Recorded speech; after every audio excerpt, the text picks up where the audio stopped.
Hey everybody, this is Uncensored with David and Maureen. I am Maureen Grudzinski and this is my co-host, David J. Paul. Tonight we are going to have a lot of fun.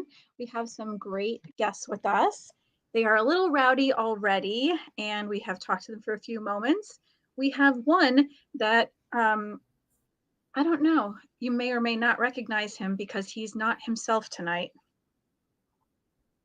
Well, he wasn't himself when he came in originally. David, anything to say? It will be something. So what we're going to have today is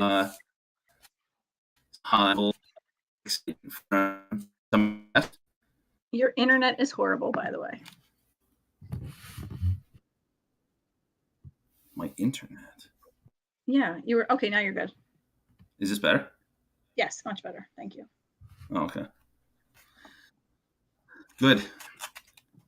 So we have a couple of exciting guests, and we are going to find out how exciting they really are in a few minutes.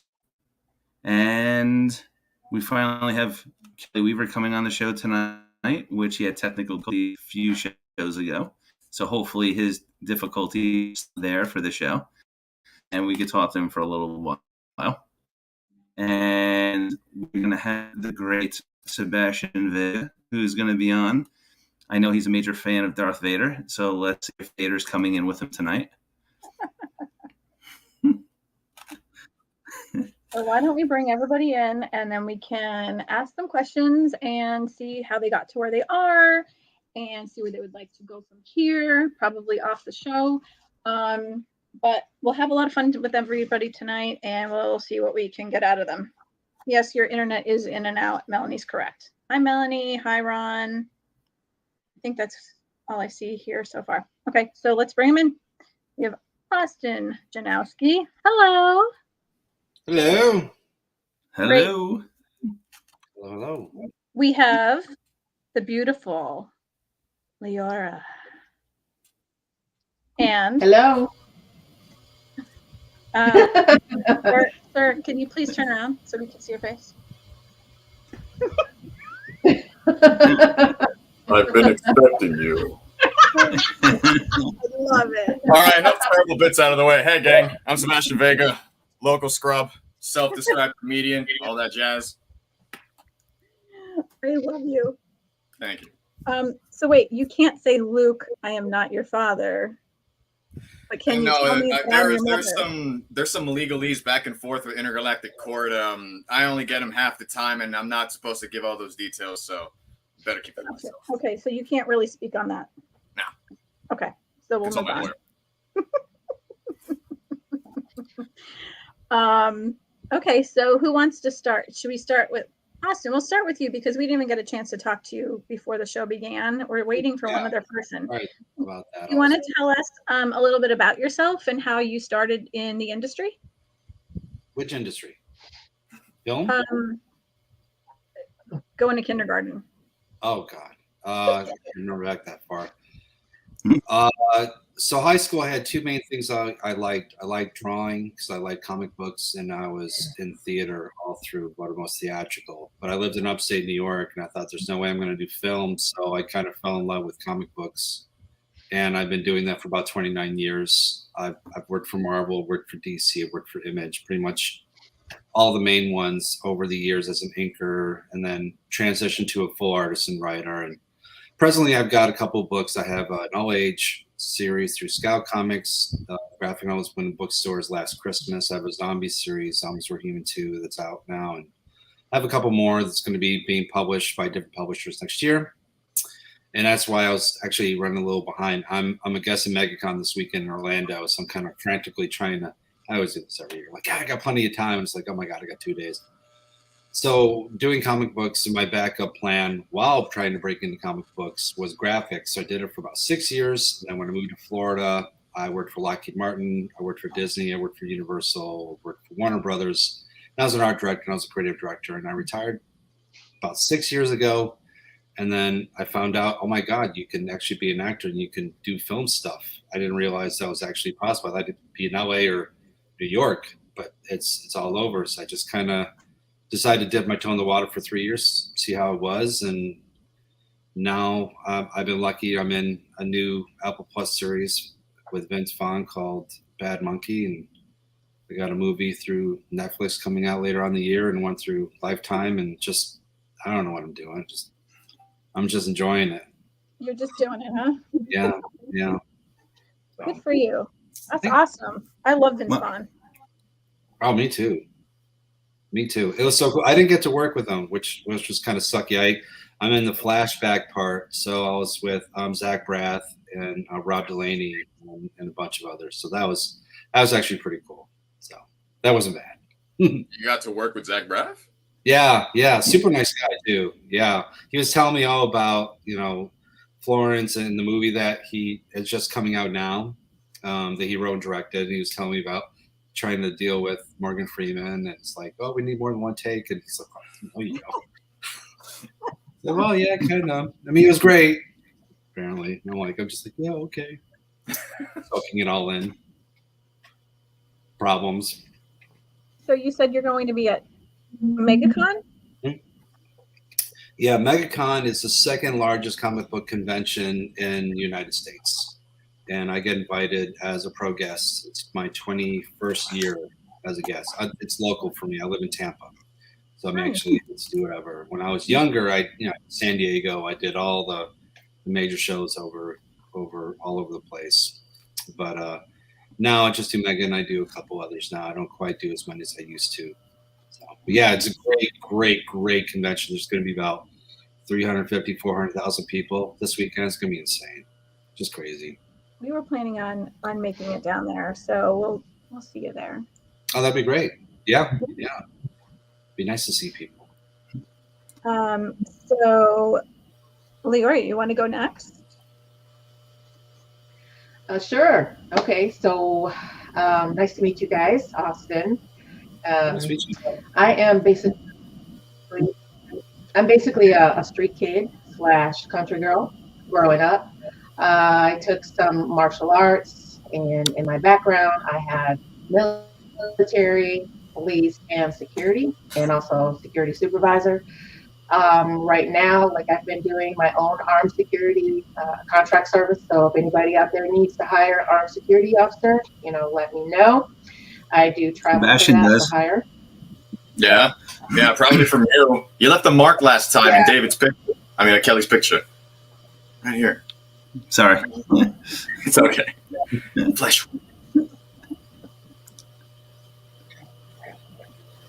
Okay.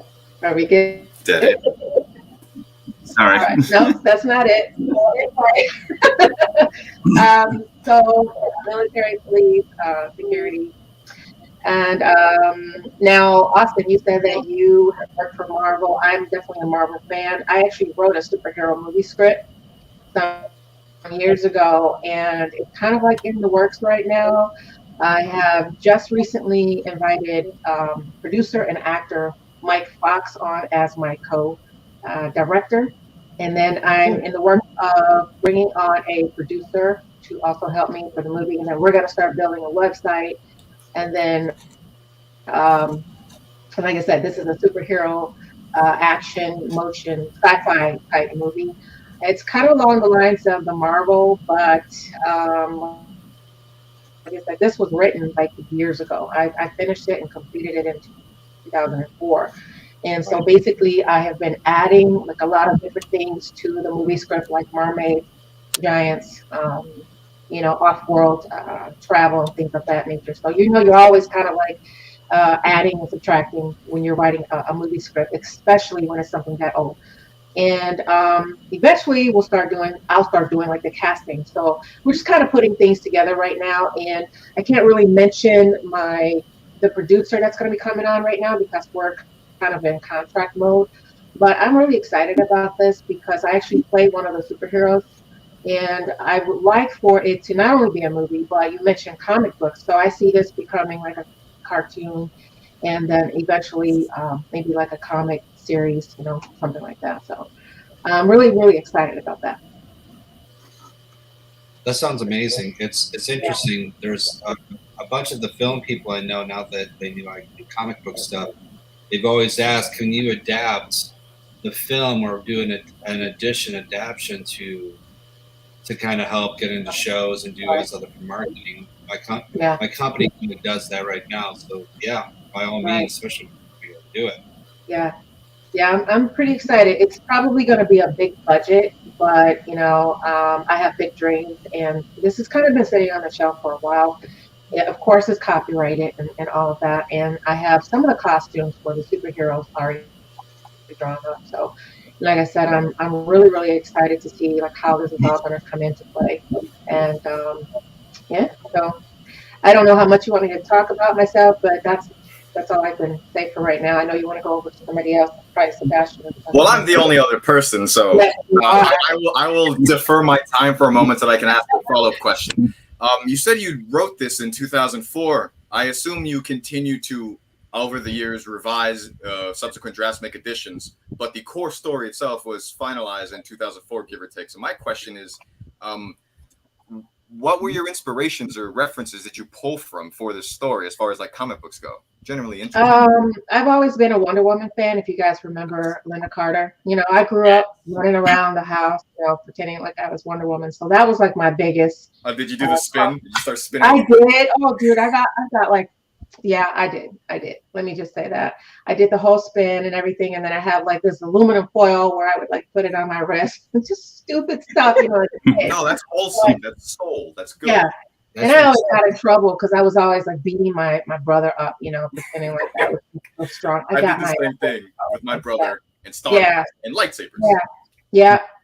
So that was one. And then, of course, you know, Superman, Christopher Reeve was another. I had a major crush on him.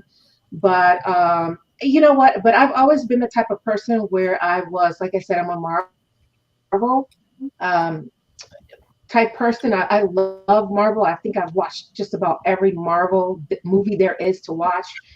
But any type of, if you guys remember like the cartoon series where there was, what was the guy with the claws? I forget his name. They had like the cartoon series, the Hulk. They had them all like in one cartoon series. And it was all about, of course, the superheroes. And so I was into like all of that stuff. And so I could literally like sit down and my imagination, like I put on this theatrical music, and then for some reason, like my mind and my imagination just goes, you know, crazy. And I can just sit and I can write. And then like if I want to write like a romance or something else, I can just sit down and just write stuff. And that's what I did. I just sat down one day and I just let my imagination just kind of go crazy. And when I was a kid, like I said, I was a street kid, but I was also a country girl. And when I was out in the country, there was like this humongous forest preserve. I'd literally take my shoes off and run through the country, run through the actual forest preserve, pretending like I was some kind of, you know, barbarian, you know, woman or something like that, or superhero. So I've always had that type of imagination growing up. I just put it to use. That's cool. It's interesting you say that. When there's these 30-day film challenges. You probably heard of them, right? I have not. Yeah, so it's a 30-day film challenge where you have to come up with an idea, it's a theme or something like that, and you write a script and you make a film and you finish it within that deadline, and then they have a screening, you know, a festival for them. So when I was just getting in, you know, I've written lots of comic book strips, but I've never wrote a screenplay before, and this was 2017, and they did a fan films. That was like the thing, and I go, ooh. So I wrote a script, and it's a short film called Love, Hate, The Amazing Life of a Comic Book Artist.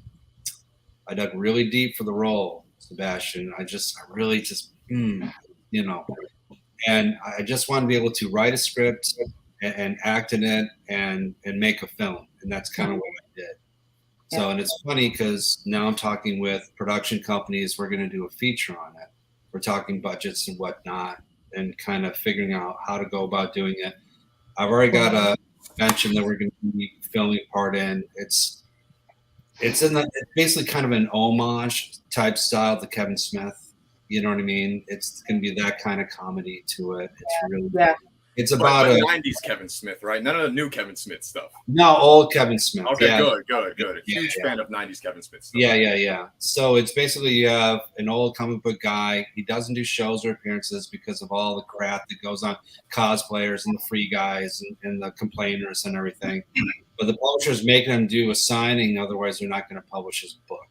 So he reluctantly goes and he meets all the people, and it's just this whole thing. So at MegaCon, I've got promo things. They can do a QR code. They can watch the old movie because it's on YouTube. And we're going to start trying to do the feature for it. So, Laura, I mean, getting inspiration and continually working on the script is something. Yeah. Yeah, I think maybe we should talk too, because like I said, I'm bringing in people. I already have my co-director. I'm definitely going to be bringing David. He's going to be coming on. I don't know what, maybe like a Meshuggah, that throws a yarmulke, because it's okay. So I'm Jewish, of course, evidently, but this is, like I said, this is something that has never been done before. David and I were talking the other day. He's like, I could throw a yarmulke, and I'm like, yeah, and then it can turn into like a shield or something. So I don't know what I'm breaking. A yarmulke shield, a Captain Israel. Captain, you gotta love the creativity. Oh, that would be good, dude. I like that. Can I steal that? Go ahead. Captain. Nobody was. So that would actually be good. I like that. So that's what I said. It always takes different minds, to come together and pull something together to make it work, to make something wonderful. I always say that no man is an island. We all come together and work together as a community. So, but it's something that hasn't, I can guarantee you, from all of the Marvel and superhero things that I've seen, it's something that has not been done before. So, I'd love to work with you if you're interested. Cool. Always happy to have a conversation. Set it up. There you go. There is networking and connections in real time. Kelly.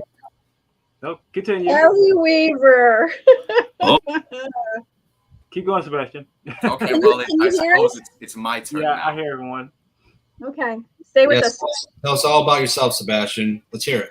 Okay, hey everyone. I'm Sebastian Vega. I'm finally here. I've been docking your show like politicians dodging taxes, but I'm finally here now. You have been stalking us, is what you've been doing. That's right. Gotta shill. You gotta get yourself in there, apparently. But I'm a fan of the show. I was recommended to watch the show by David Paul. I met him actually on set. We worked together on one of Kelly's films, Soul Reaper. I really enjoyed it. How do you really feel? I'm a local actor, and I do stuff sometimes. And there you go. That's not it. That's not everything. Okay. There's so much more to you. I live in Orlando. I've been on again, off again acting since, I want to say, 2015, 2014. So I've actually been doing this for quite some time, but I took a hiatus towards the late 2010s because of personal family things that happened. So I had to step back. Recently this year and last year, I decided to get back in the swing of things. And over the past year, I've got some good momentum, and I've met wonderful people that I've got to work with on films. I'm making connections, and I'm really enjoying it. I'm glad I got to meet new people, and I'm always excited for the next project to get to work on. Very political answer there, I know. There you go. Nice. Mr. Weaver. Yes. Glad to see your internet's working. Oh my goodness! The last time was terrible. It was horrible. Right when I got into it, just everything shut off, and it was pitch black in here. I was like, "What's happening?" Well, we thought that you just lost your internet, and then you sent a message that you had no power at all. I was like, "Yeah, I got no power, guys. Everything is just gone." So, tell us about yourself and how you got into the industry. Okay. Well, pretty much I started in '95 by meeting my best friend Byron. We both worked at a movie theater, and we just got to talking just about movies, just talking about whatever movies, and then finding out that he was just starting filmmaking. Me, I was just wanting to get into acting. So he started filmmaking, and then he started telling me about his this movie he's wanted to do since he was in high school. So then he sent me a script and asked if I wanted to help out with help out with casting. I was like, yeah, sure, kind of get my foot in the door, sure, whatever. And so then I got my foot in the door.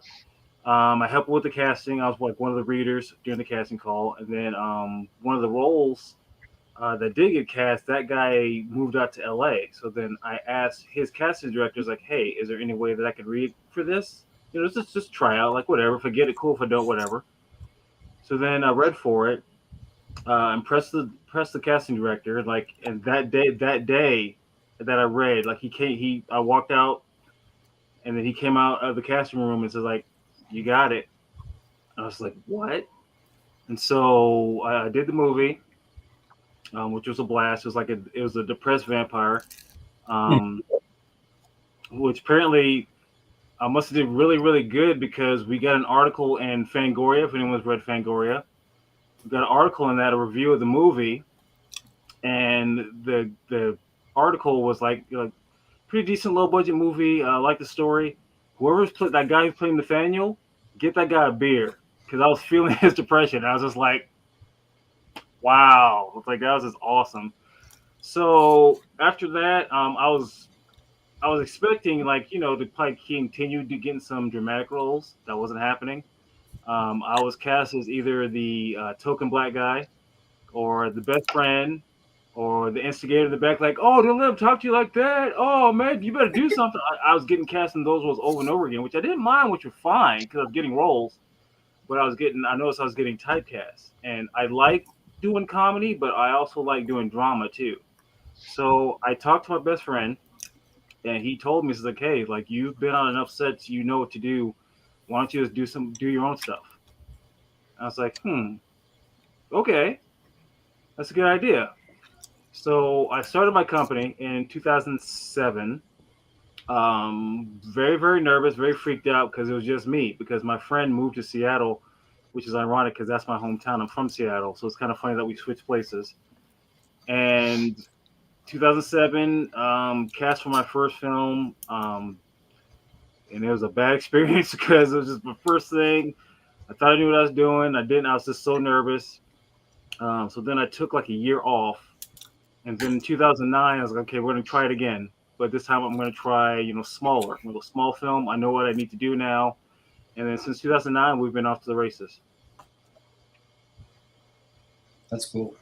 Yeah. I like your story. I like how it crisscrosses a little bit. Mm-hmm. All of you guys have amazing stories. And I love that we have a super badass female here, too, to round out the Hollywood Squares. Two. Not just one, My but Hollywood two. Squares joke. Thank you for that. I appreciate that. Very good. So we're going to have a little bit of a different kind of night because we're making it not so hot seat-ish. Kelly, this is when you disappeared last time, isn't it? When the game started. Yeah, right when the game started, it's like, and it turned into the purge in here. So yeah. Yeah. I thought it was What an because alibi. yeah, right. I thought it was because of the game. No, man, I had to grab my phone and turn the flashlight and look around. I'm like, what is happening? I called the power company, and it was like, yeah, we got an outage in the whole block. I was like, oh, great, Just a block. great. I don't know if you guys have watched the show at all. I know Sebastian has watched it. Sebastian, how bad do you think it is when we play the games? It depends on the game, to be honest. Nah. We're going to play Most Likely To. Okay. Ooh, Most likely I play you. that game a lot. Yeah. So I think David has some I good. had one of those days today. It was going to be way, way worse. Way worse. David wanted to play Never Have I Ever. Ooh, Oh, that's spicy. Ooh, that's taking me back to my high school days. Wow. Yeah. I made him rein it in a little bit. So now we're playing Most Likely To, which I think is a fun game because we can all get to know each other better. And we'll see what we think of each other. Okay. Just suppose remember this is uncensored. That's funny. Correct. Sweet. All right, let's do it. It is uncensored, so say what you must. I got my David, do you want earbuds to just in case. Oh, And you cannot pass. And I'm sorry, but I have to eat because I'm starving. I haven't eaten anything today. It's okay. go right ahead. David, we're just hanging out. It's not like we're even like Yep. professional or anything. So go ahead. Okay. I'll take a swig. So what I'm gonna do is I'm going to say the first question, and every. So start off with Kelly. How Okay. about you start off with a question? All of Oh, us have to answer the last person that answers it. That person is. Your inner, I don't know. You're cutting in and out. yeah. Yeah. You sound like it's like Galvatron from the Transformers right now. Yeah.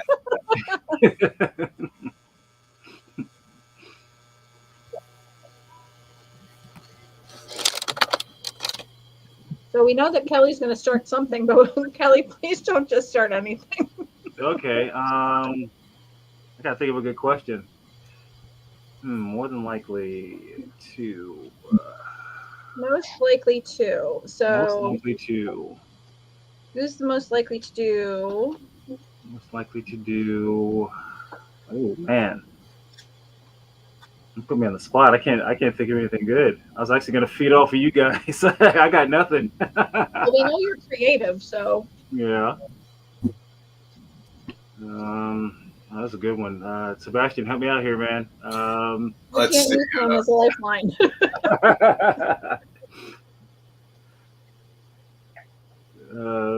Most likely to have a regrettable decision after a bar encounter. There Oh, you go. boy. I like that one.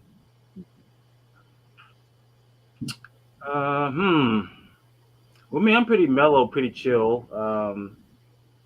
I've been able to talk myself out of a lot of confrontations at bars, so So should we make it that we can't choose ourselves? I like that. What? You can do that. What? David disappeared. I'm confused. So Maybe we do Never Have I Ever. no, we're not doing Never Have I Ever. Like, No, absolutely not. Oh, He's like, no. yeah, I can't blame a guy for trying.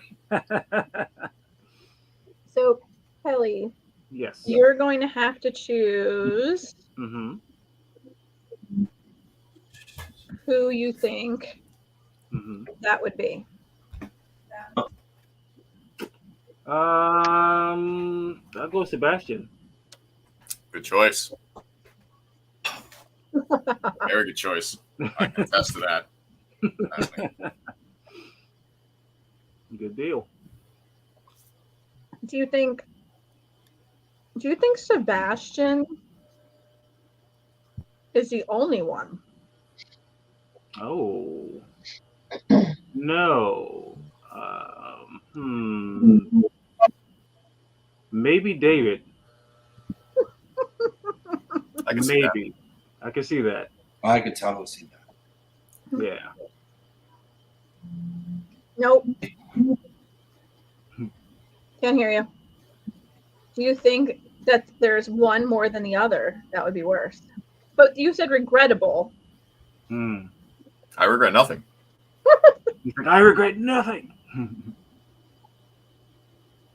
I guess me. There you go. I was gonna go to you, Austin. This was a long time ago. This is for my 30th birthday. Oh, you're going to tell the story too. Okay, go. So I was an artist for a little bit, doing freelance for the Orlando Sentinel. And it was Friday night. That was my birthday. And my supervisor goes, now, if you go out, make sure, because you're working in the morning, you better get your ass in here. Won't you calling in? I'm like, don't worry, we're just going to hit a couple clubs. I'm going to be drinking beers. And my friend Mott's like, no, we're going to get fucked up. I'm like, no, we're not going to get fucked up. He's like, yeah, we're doing shots. I'm like, I don't do shots. He's like, yeah, you're doing shots. And I'm like, nah, bro, I'm not doing shots. He's like, I'm like, I don't care. I'm not doing shots. So we go to the bar, and he's hammering. Finally, he's like, just do one shot. Just do one shot. Fine. Let's do one shot. It's like, all right, round of Goldschlagers. Oh, Wow. Horrible, just horrible. So I take the shot. He buys me some beers. I get on the dance floor. And you're dancing, like, you don't ever feel the alcohol because you're dancing and whatever. And I'm into it. I'm feeling really kind of buzzing. What the fuck is it? I look over, and that asshole is pouring half the beers out and putting shots in my beer. Oh my gosh. It's like 1:30. So I'm like, oh, You so spiked like, your I drink. put on the beer. I told my friend Julia, I said, Julia, I need water. Give me water. By 2:00, we're done. I'm like, I can't even really walk. I go to his house. I'm supposed to be crashing. I don't remember anything except for the next morning where I hear that, yeah, I know. I know. No, we're going. We are literally leaving right now. Okay. So I'm like, I'm still drunk. I'm like, what's up? Oh, dude, we overslept. We got to go to work. All right, I got to take a shower. No, man, we got to go now. And I'm like, looking, I'm nasty. There's no way. So we go to work the next morning, and I'm basically dry heaving, trying to do some design work, half time in the bathroom. And I got sent home, and I got written up. So, yeah, that's a very regrettable decision, and I have never done that since in 27 years. So, is that what we're talking about, Maureen? yeah. I mean, I have stories that I probably shouldn't tell anybody. But that was a good one. I've had a couple of those. Okay, I have a similar one. All right. It wasn't at a bar. It was many years ago, and it was the next morning over after a house party, right? And here's the thing, you hear my voice now, lovely, great voice, but this is where my vocal tone is right now. When I first hit puberty, my voice changed. It was like those Hollywood movies where they depict like a sweet kid goes to sleep and the next morning everything's down here. That's what it was like for me in real life. No exaggeration. So my voice was actually all the way down here all the time, and I had to teach myself to speak higher. And as a result, a lot of time people would ask me, hey, you're just putting on a voice. That's not real, right? That's not really your voice, especially when my voice was all the way down here. It really got under my skin. And so there was this one time a couple of years back, almost 10 years ago now, where I had a blistering headache because I drank too much at a house party, and I went to go get a pizza the morning over to kind of sober me up, I guess. And I went in there, and there was a lady at Little Caesars Pizza at the front counter. I went to order a pizza, and this woman was rotund, I will say, to be polite. And I was just not having it. I was already irritable because I had a splitting headache. I placed my order, and then I go sit down. So it'll be about 10 or 15 minutes. Okay, fine. I sit down on the chair. I fall asleep on the chair. And so she's ringing the little bell at the front counter to let me know my pizza's ready. I am not waking up at all. And so she finally shouts at me. She's like, hey! And I go, oh, what happened? I didn't do it. And she said, your pizza is ready. And she looks a little annoyed. She's kind of giving me a little attitude. And maybe she had a bad day. I don't know. But I was in a bad mood.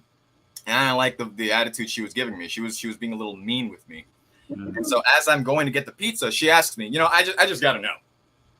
Your voice is fake, right? That's not really your voice, right? And at this point, I've been hearing that for years. So I just kind of combined with her giving me attitude and me being hungover from headache, I just kind of lost it. I didn't scream. I didn't yell. I didn't do anything. Instead, I just responded with the following. I'll tell you what. You have a great narrator's voice. Thank you. I answered her by saying, I'll tell you what. My voice is as fake as you are pregnant. I'll leave you to figure that one out. I took my pizza and I left. I regret doing that. Oh. That was uncalled for. But it was very sensitive for me, and I drank way too much. So that easily regrettable situation from drinking too much. And so I don't. That is an interesting story. Mm-hmm. Now I will be canceled on social media. I'm ready. Okay. Anyone else have an interesting story?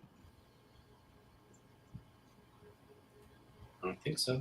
Man, I sucked the air out of the room with that one. I know, man. Do I need to tell mine now? Was that joke 10 years too late, I guess? I don't know. No. Okay, so David, can we hear you yet? He's kind of frozen in time. Yeah, right now he's the figure from Halloween.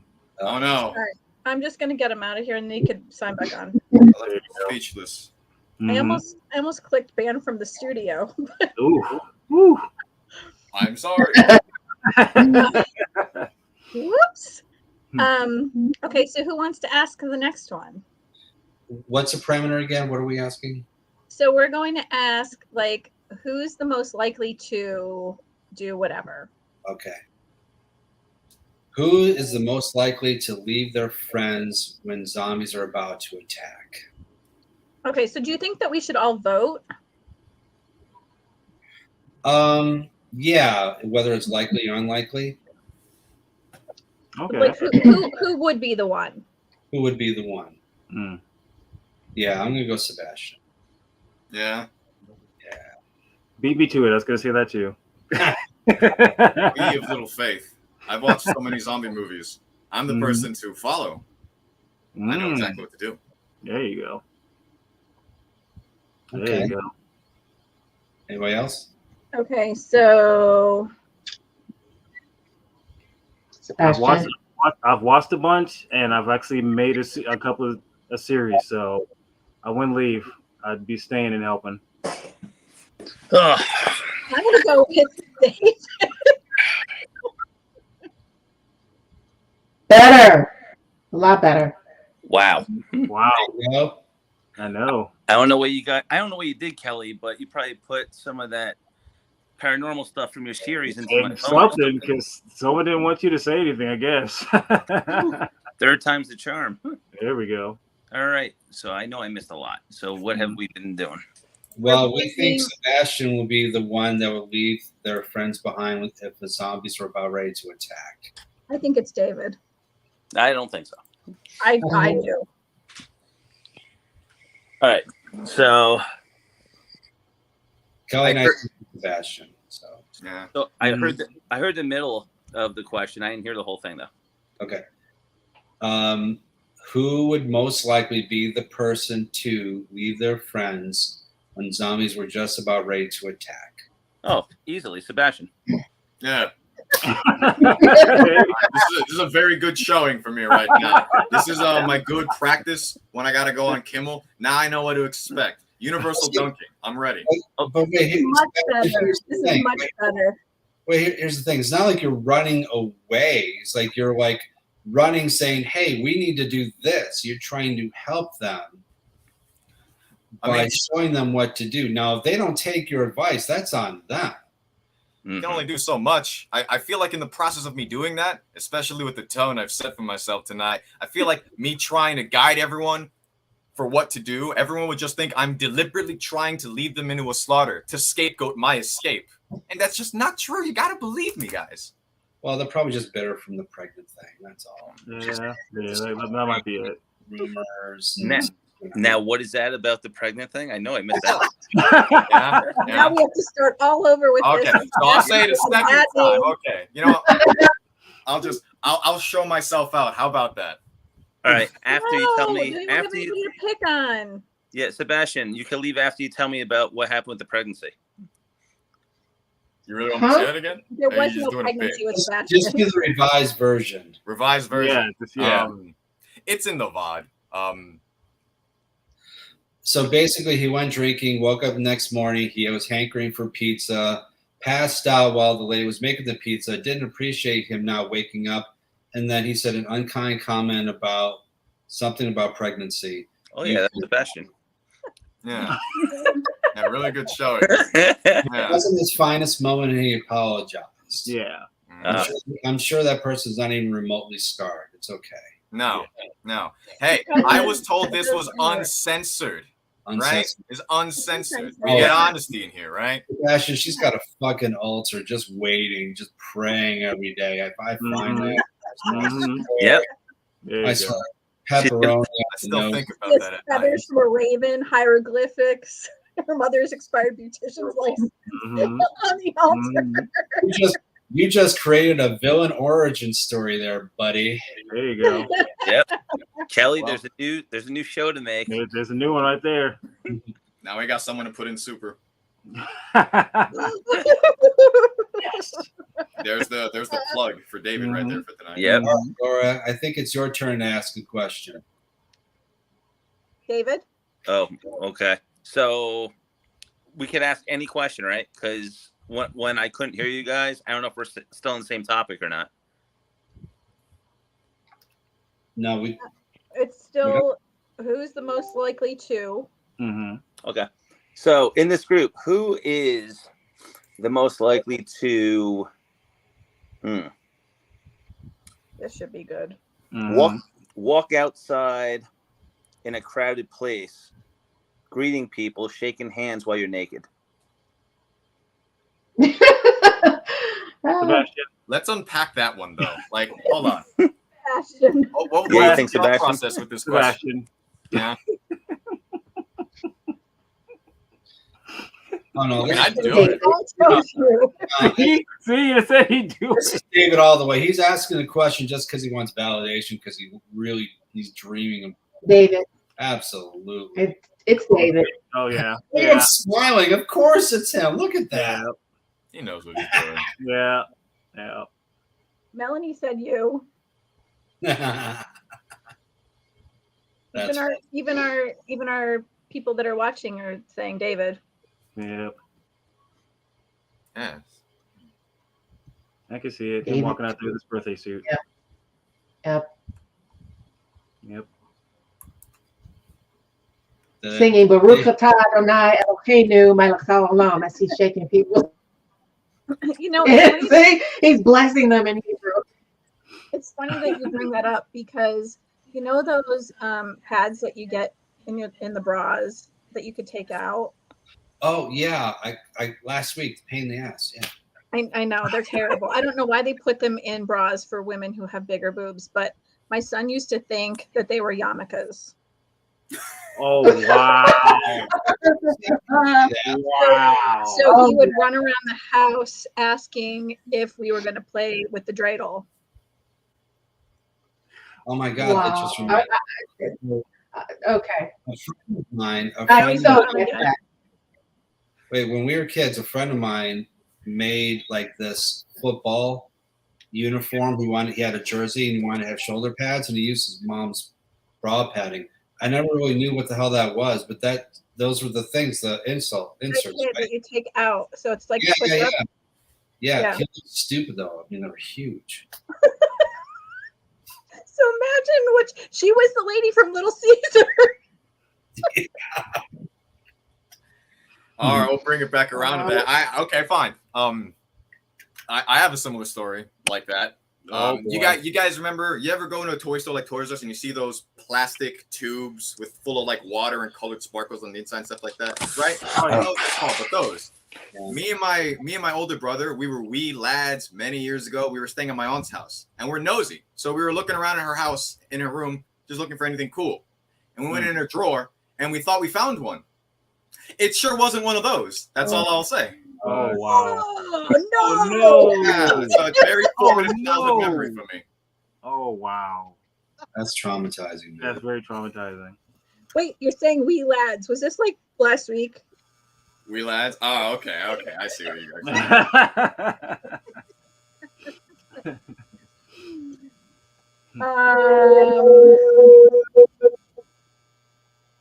What was that? Someone's Did you hear that? That was paranormal. We've had something Brand, as paranormal always. happen on our last 4 shows. Yeah, that was strange. Okay. So on that note, All right, whoever had a paranormal experience recently, raise your hand and explain, please. Not recently. Okay. All right, Maureen.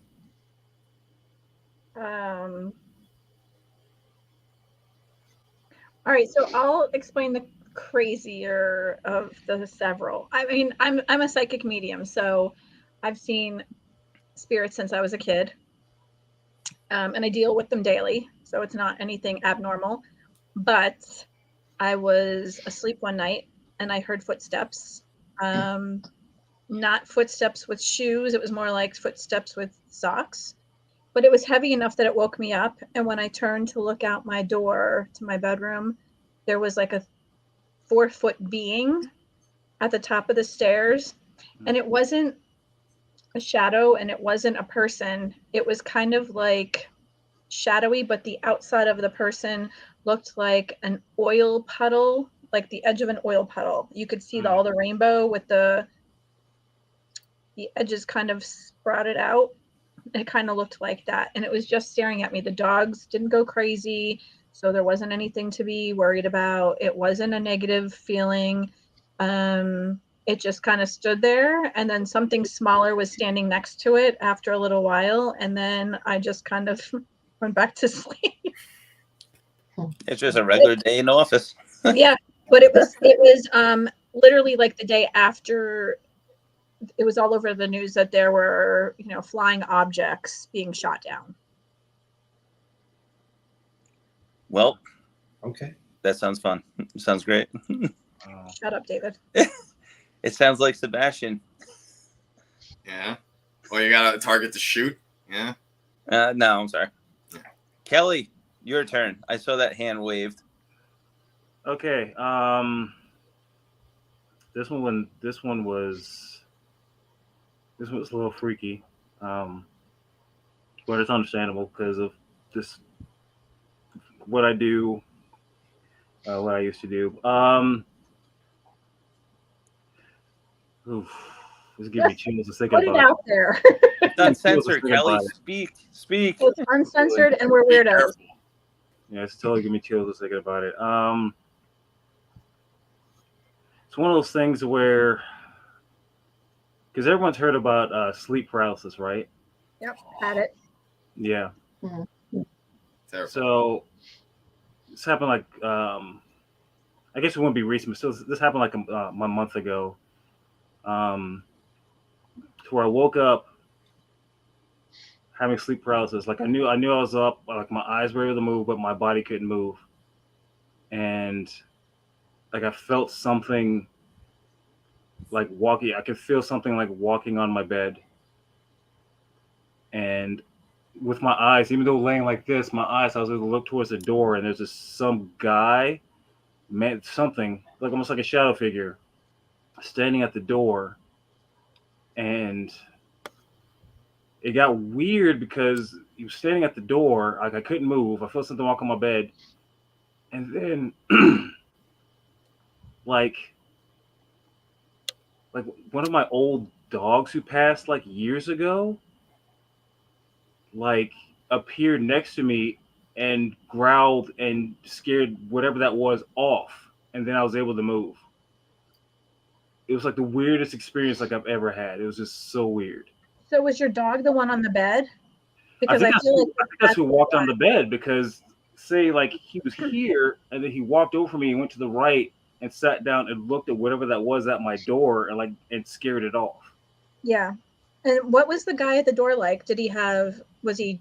It was like one of those shadow with a figures hat? that they tell you about. Yeah, it was like one of the black hat men. The Hat Man.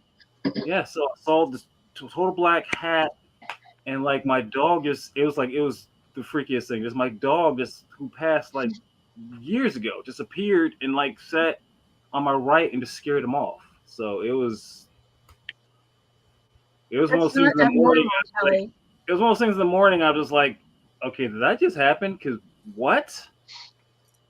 Yeah. That's cool. Kind of normal. Your animals will come back. I mean, you can never reincarnate as an animal or something like nature, like trees or plants or whatever. You can only reincarnate as a person, but animals can stay with you once they pass away, and they can come back as your spirit animal to help you. So that's why your dog was there, because I've actually had my dog show up after he passed away, and they'll help you in situations like that, especially if it's something paranormal that's negative. Yeah. The Hat Man is someone that does visit people. It can be like a negative attachment, especially if you do things that are paranormal, or you have a part of your life that you are dealing with that's traumatic or stressful, or, you know, you've had some kind of medical issues, or there's like a weakness that has been happening. So it's not weird, and you're not the only one that's had that happen. But it's cool that the dog came back at the same time, because I don't think I've had anybody tell me anything like that. Yeah, it was just.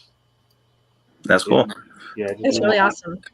It blew my mind. It was just so weird. But So, yeah, so how about everybody else in this panel over here? Anyone else had an experience? Don't be shy.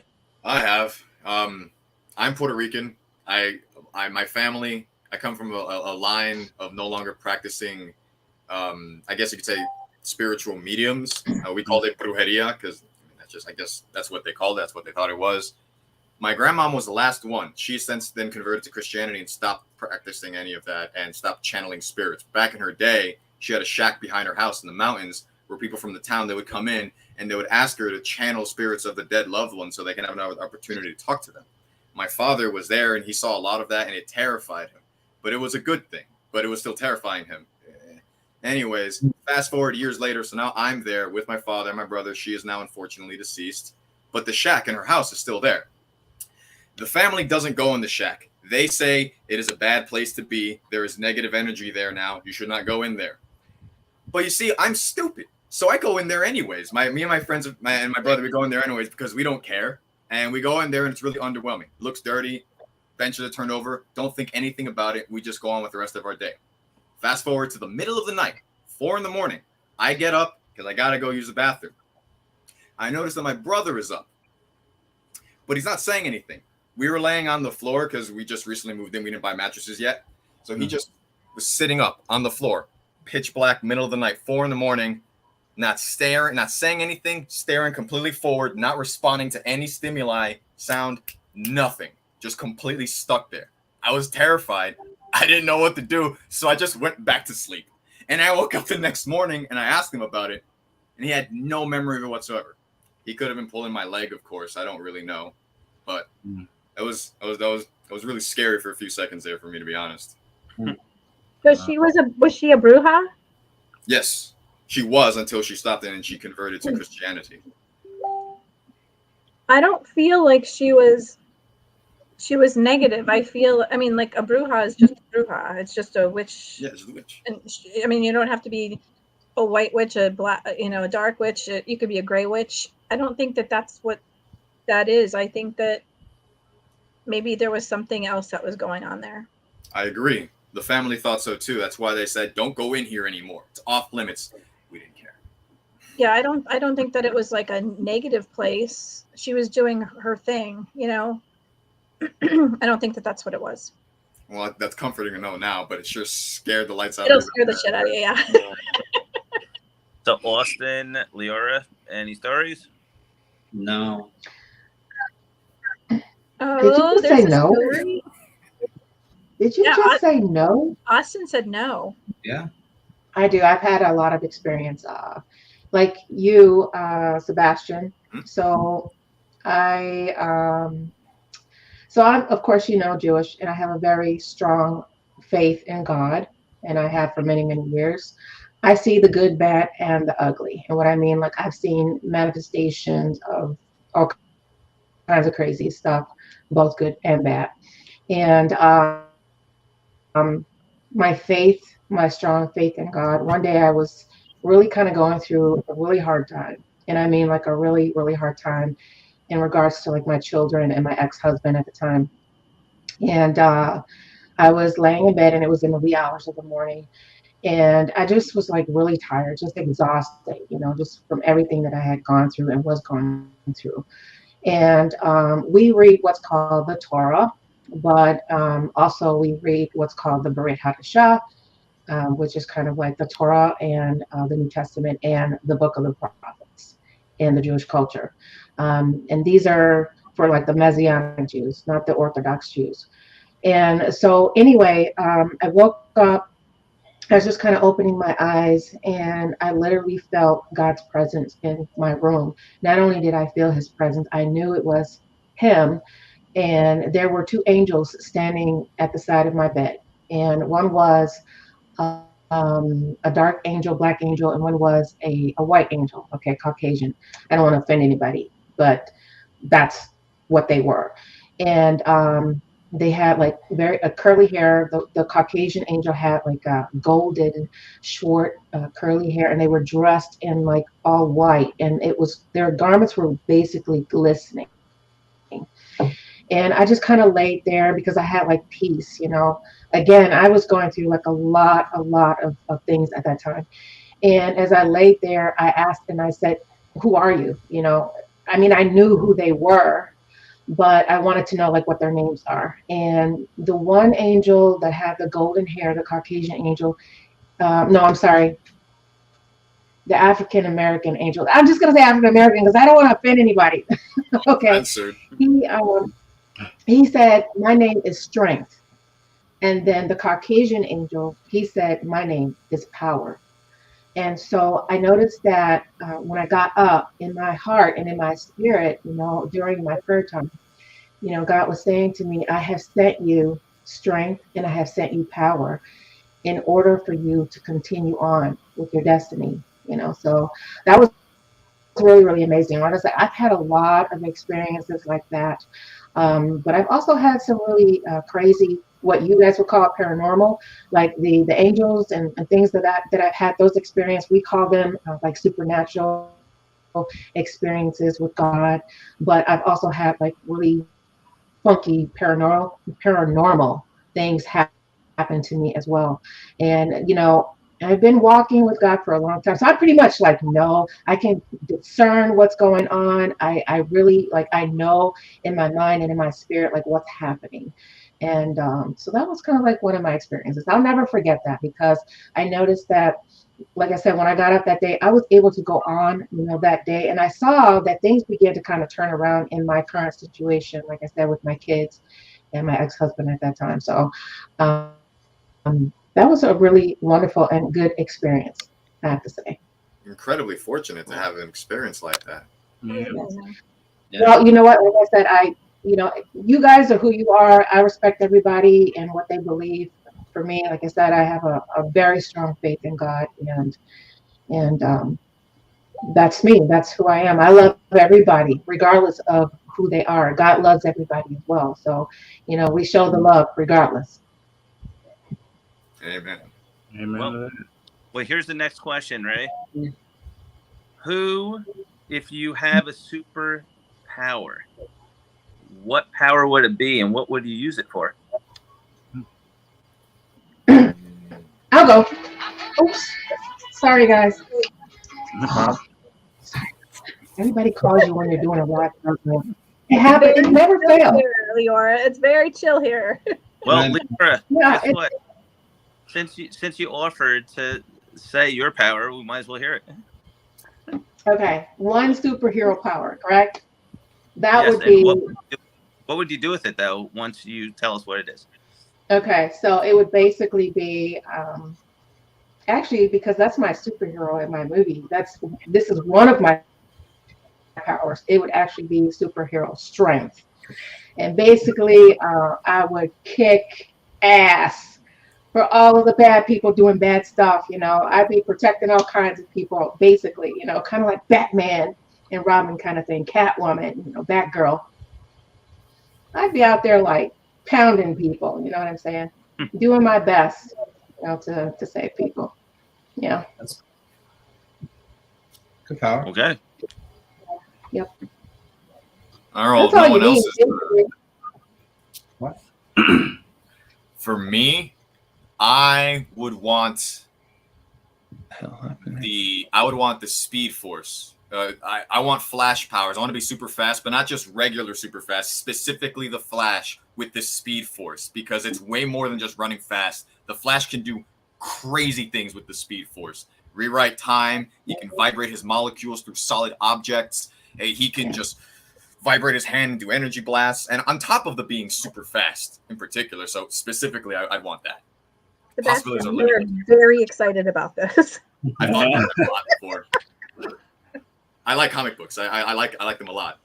He clearly is the expert here, but I'm an avid casual comic book fan. Well, I was going to say, like, this would be a a great person to ask. So Austin, what would yours be?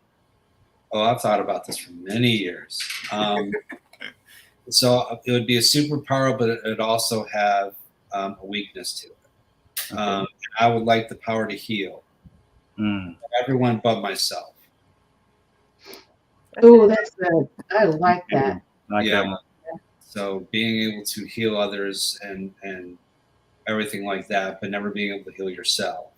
That's the whole thing about it. So are you aging?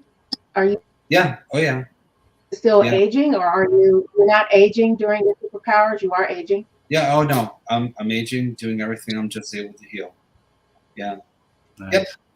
Yep. It's interesting. My son-in-law and I would talk about this all the time. He always asks me what my favorite superpower is. Right? Yeah.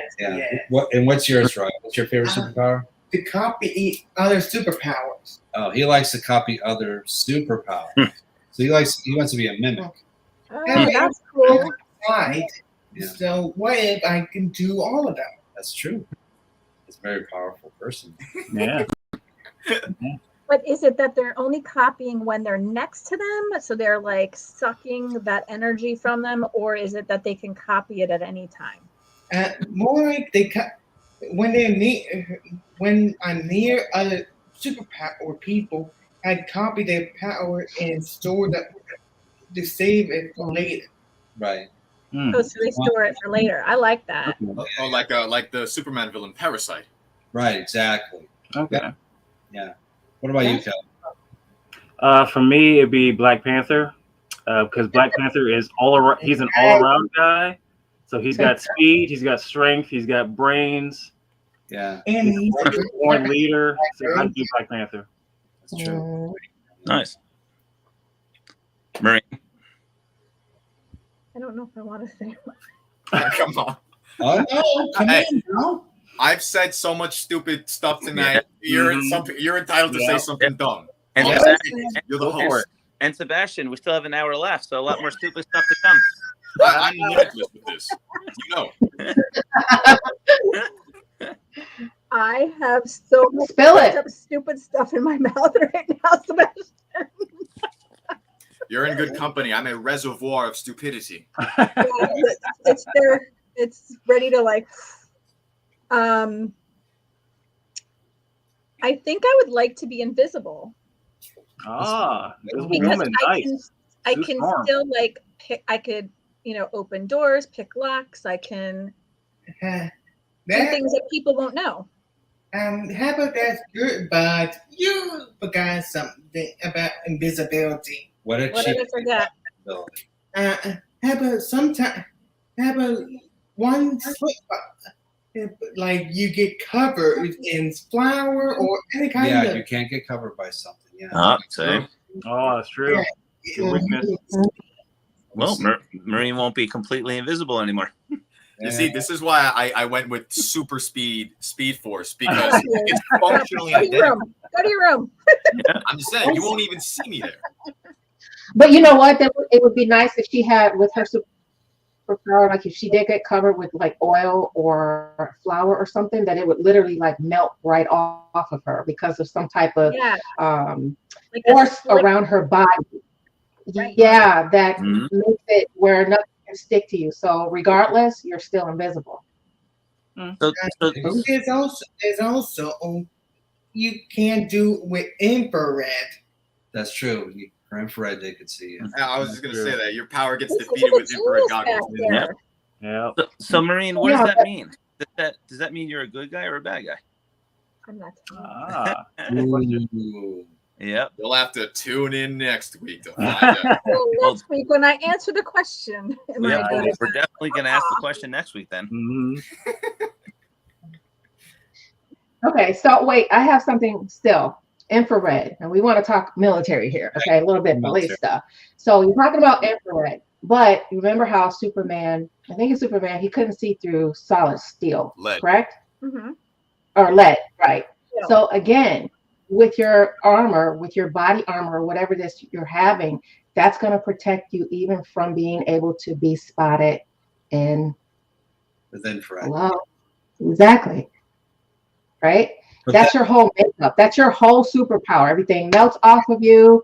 You know, they're not able to detect you. They can't stop you. There's nothing that they can put around you, even if they could see, but they can't see you.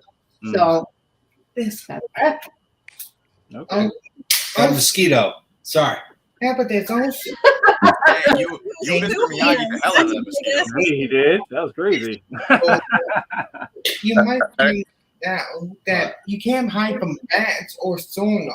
No, you can't hide from someone. Well, there's a lot of different things. So you, But if it's a superhero thing, yeah, we're thinking like a superhero though. yeah, Like yeah. her whole makeup. If somebody was doing a movie with her, if I was doing a movie with you and that's what you wanted to be, I would make sure you can't be spotted. Right. Well, guess what? Regardless. Sounds like to me. That would be sounds like your superhero. That would be. Sounds like to me this whole group is the new Avengers. That is correct. I'll miss that one. I'm sure. I think the next one's gonna suck. All right, Dave. What's your superpower? There you go. Oh man. There we go. Well, I had one off the top of my head that was pretty stupid, so I'm going with my second option. I would. Wait, whoa. Yeah. Now he has to Rules? tell it. That's not the rules. All right. Right. Well, Uncensored, not I self-censored. wanted. All right. Shut up. I'm talking. Oh, do go on. All right. Here we go. Don't touch my son like that. I wanted to be Mr. the Invisible Man. That's why I wanted to be my first choice. But Maureen said Kevin invisible. Bacon, nice. So, yeah, I wanted to be the Invisible Man only because I would pretty much want to get away with everything and no one could see me. All right, so you would be a bad guy. Okay. Yeah. The worst guy is what he is. Yeah. So I just wanted to walk. Hey, if I want to do it with no clothes on, I didn't have to put clothes on. I didn't care. Again, I would now have we did know everything. the answer to the other question. Yeah. So I mean, to me, it's freedom. It's like I don't need any clothes. I don't have to put anything on. I would like to take any kind of money I want. Just walk in, be quiet, don't say shit. Take the money, walk away, leave. But also helping people with it. I was just gonna say you're the worst human being on the planet. You better redeem yourself somehow. No, he's saying he's gonna be Invisible Robin Hood. There you go. We'll find out. All right. And there he goes. Hey, listen very carefully. When I Listen, take you were the just money, invisible for a moment. listen, It worked. listen, my powers are getting stronger. So what I want to do, what I want to do is with that money though, I want to give it to the poor. I want to be the Robin Hood. Okay. And when everybody finally has enough, then I would love to take whatever's left and just go on a private island somewhere. Just do whatever heck I want to do. Just relax. By yourself. Cool. Sounds good. I like that. Boring. I dig it. You're invisible, but you lifting the money out of the bank is not invisible. Yeah, but what if everything he touches becomes invisible? Oh, like King Midas. Sorry about that. My connection went on me again. But then again, I would like to throw a party. I would like to bring people on the island. I would like to get away with everything on parties, and you can't get in trouble for it because there's no one there to get you arrested with or get kicked out. So that's the most fun part of being the Invisible Man. So there you go. There you go. Yes. Crazy rich people do tend to get away with stuff on islands. Yes. Thank you. Okay. Oh, too soon? No. Okay, let's take this shit up. Now, excuse me. Ready? Good idea. Yes. Next question. All right, here's mine. And this is gonna get close and personal. All right, let's do it. Who's most likely to have sex in public? I plead the fifth. Done it. Been No done. Everybody's done it? No comment. No? Now, wait. Let's clarify. Now or back then? Like that. Nice. I'm just saying because Hot stuff in the corner saying no. Really? Have I ever? Yeah. Have I ever? Had sex Now we're in finally public. playing it. wait, hold Yeah. on. Maureen, Ashton's like, yeah, let's get into this. more like Like Hold on. define public. Like what are we Okay. talking Here's public. Here it is. So you're outside in In a broad car naked in daylight. forest. Oh, okay, no, not yet. Not yet. You don't want to know the details. You know, there's a kink Well, for no, this. well, It has a well. name. Voyeurism. Bingo. Does No one does, wants to see. does inside of a car at a park count? No, it's not outside in public. I don't think it does. Okay, thank you. I mean, Okay, are good. people watching? I mean, it was pretty public. There were people all around. Okay, cool. Then no, not yet. Do cruise ships count Where on the cruise ship? on the Were balcony? you like holding over? Well, I mean, yeah. Okay, yeah.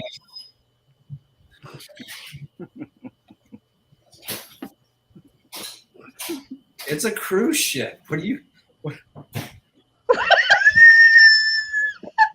You're out of the movie. You're done. I'm just saying. It's a cruise ship. It's a cruise ship. Oh my gosh, I love What? that. It's a cruise He ship. was relaxing, Kelly. He was. What? You're on a cruise It's a cruise ship, though. on a cruise ship stays on a cruise ship. Is that what's? I thought I read that somewhere when I was booking a cruise. Oh my gosh. Well, They have a great veranda on that cruise deck for That was sex. great. It's a cruise ship, though. Oh yeah, All we right. was in the corner. well, I definitely had sex on a cruise ship on the top when it was after hours, around like 1 o'clock in the morning. Everybody was pretty much sleeping. That's Please stop there, please. I pretty much had a lot of fun up there. You know, nice Pitch breeze, dark. looking up at the stars and all. That was fun. And you were king of the world, huh? Nice. Well, it felt at the time. In 84 years. Sorry, I was falling asleep. What? Hey, you got to live wild a little bit. You got to feel like you're alive. Yeah.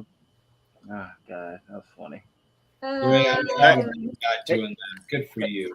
Hey Yeah. guys, so listen to this. Here's a nice little question for you. Okay. So, if you could get away with anything you want without getting in trouble, what would you want to get away with? I don't feel like I could answer that question without being put on a government watch list. Yeah. Don't worry. Hey, it's uncensored. Everything. Yeah. Nice try, NSA. Nice try, CIA. It's just a game, Sebastian. Come on. I plead the fifth on this one, dude, and I have the right to do so. I have to plead the fifth too. Yeah. Look, all I'm Yeah. saying is government is never going to reform itself. Okay. It's an unfair question. I know how government works. There, I work for them, so I I have as well, and I know what they can do, so I'm not doing it. yeah. All right. I've All right. seen. Well, here it is then. Here's another question, right? So, if you had to make any kind of movie, any kind of genre, what would be each one of your dream movies to see being made, and you're in control of it? Star Wars. Like our own stuff or other stuff. It could be your own, and you can create any way you want. What is your dream project? Oh, it's based Stanley and Snowman, an animated feature that's played on TV every single year. Is that too specific? I'm sorry. Oh, that's a good one. Nice. Not at all. That's a good one. Yeah, it's I wanted to become a family tradition, holiday tradition. For all of you who don't know, I have an all-age holiday series called Stanley the Snowman that I wrote 10 plus years ago. I started. It was based on my 3 daughters being the main character, Jenny, who has this magical ability to bring Stanley into life by adding something to him like previous generations had. My dream was to have this be in the theaters and then just every single year playing on TV. You know, because when we were growing up, like Charlie Brown, Rudolph the Red-Nosed Reindeer, Mm-hmm. you know, all those type of movies, something we watched. That is my dream that I would love to have happen. That's cool. That's a Yeah, good one. I like that. Yeah, that's a real good one. Kelly. Sweet.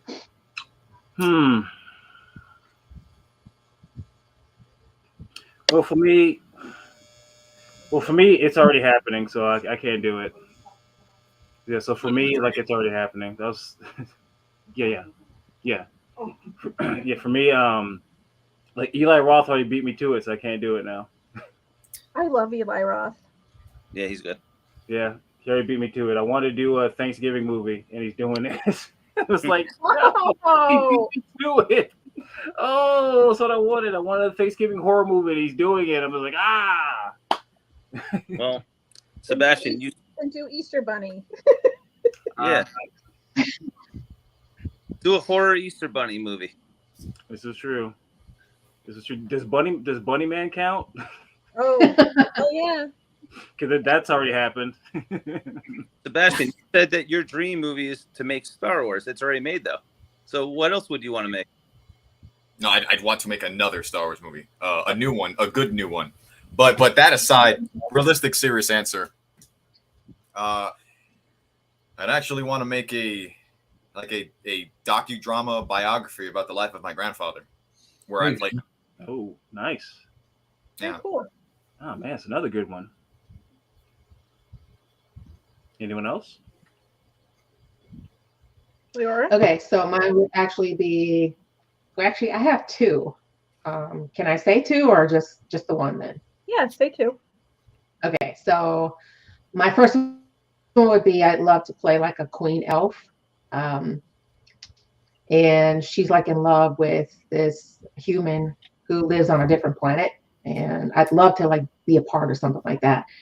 And they have like a baby, and the baby grows up and becomes a warrior, you know, half human, half elf and all of that. So that's something that I would actually love to do. I'd love to play a part like that and then also help to direct it.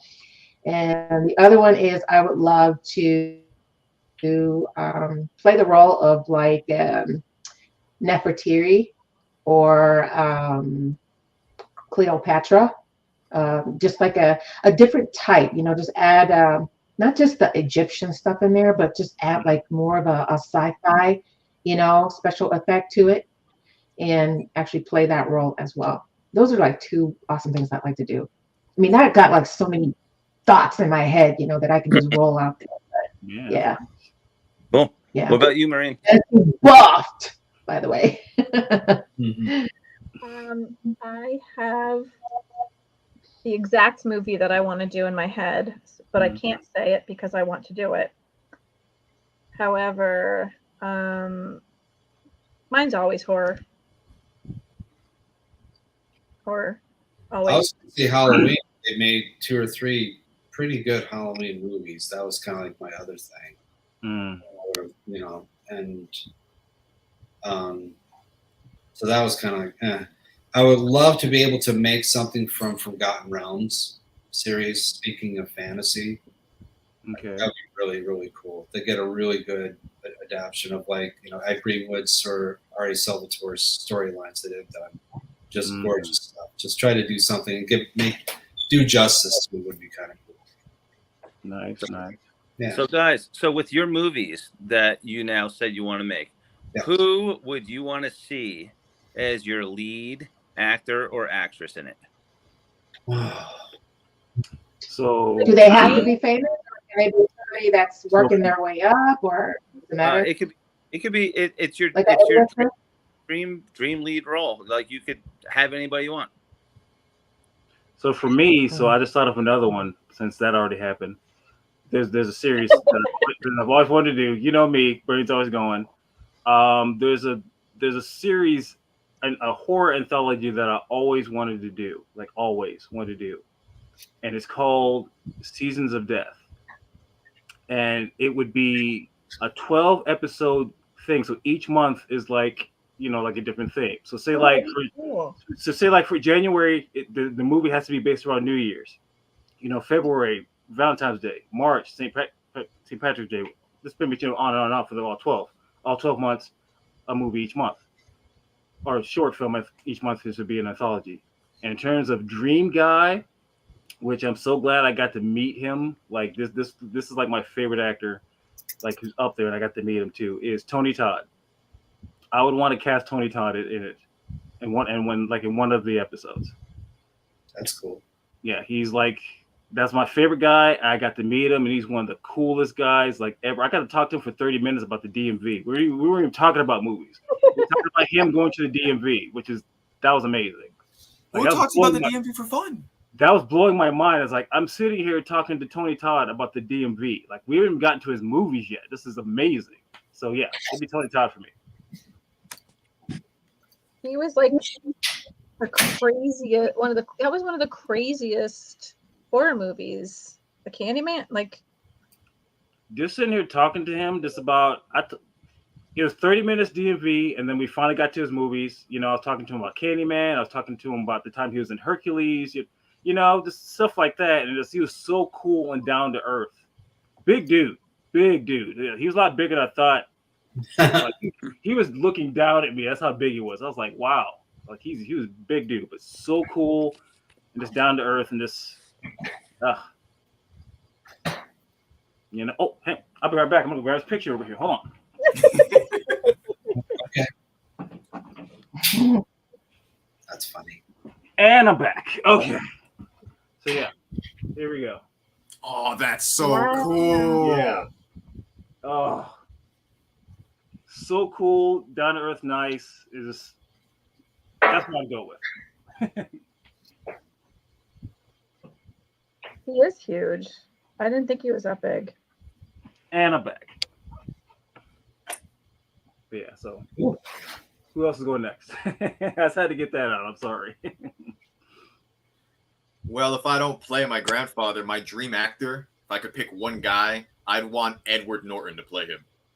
Love Edward Norton. Phenomenal actor. And he has the perfect stature and frame physically for my grandfather. Dream pick. Nice. Nice. He's a good actor.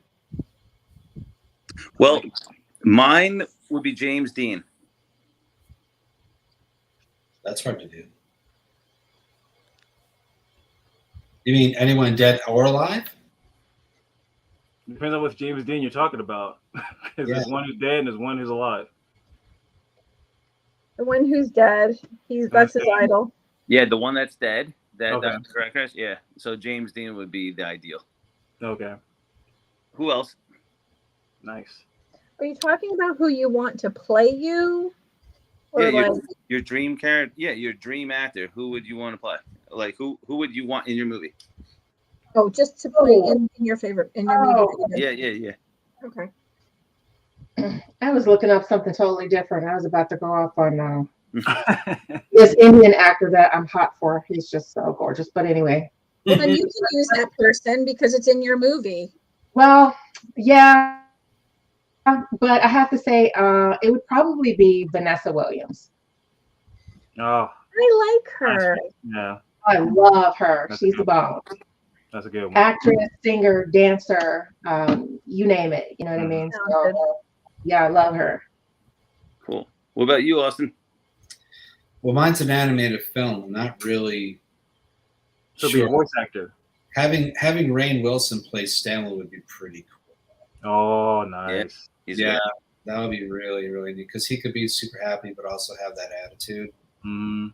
I'm not sure about Jenny.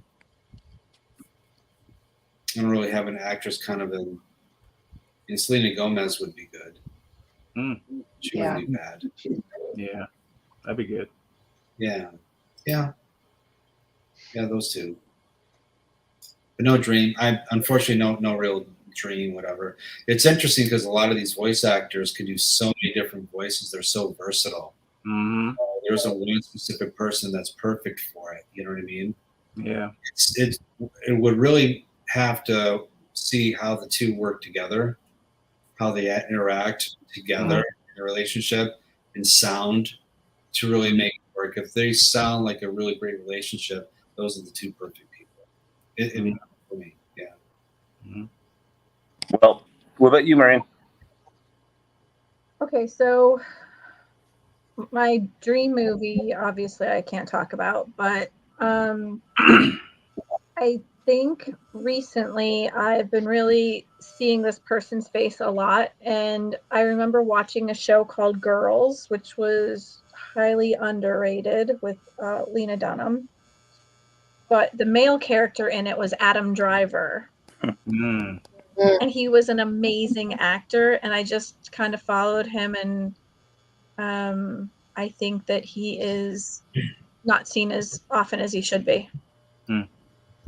I think he's doing that on purpose, Maureen. I think he's being very purposeful in the roles that he's choosing and not saturating himself. Mm-hmm. Yeah. Yeah. I agree. Being an actor doesn't want to be a movie star. And that's an interesting distinction that you've seen with a lot of these people. I mean, when you, as an actor, you know, Sebastian, you know, once you start booking, it's almost impossible to say no. You don't want to say no because it could stop so easy. But you get to a certain level, you get into certain things where you can kind of pick and choose. People are coming to you with roles that they would love to see when you're not really auditioning. And that's a good freedom for you to go and actually step back and look, okay, I got A, B, and C. Yeah. What would be best for me from the last movie to this movie? What would be a good transition to go with my career? There's a lot of thought process. I mean, I don't know if any of you guys watched Girls or if you'd even be interested in it, but it's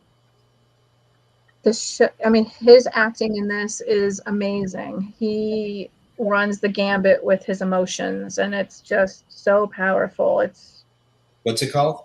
Girls. It's like a series kind of thing. And is that on Netflix?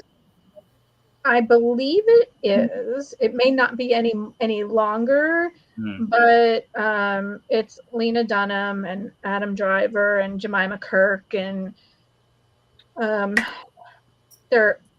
it's an amazing cast, and they're so.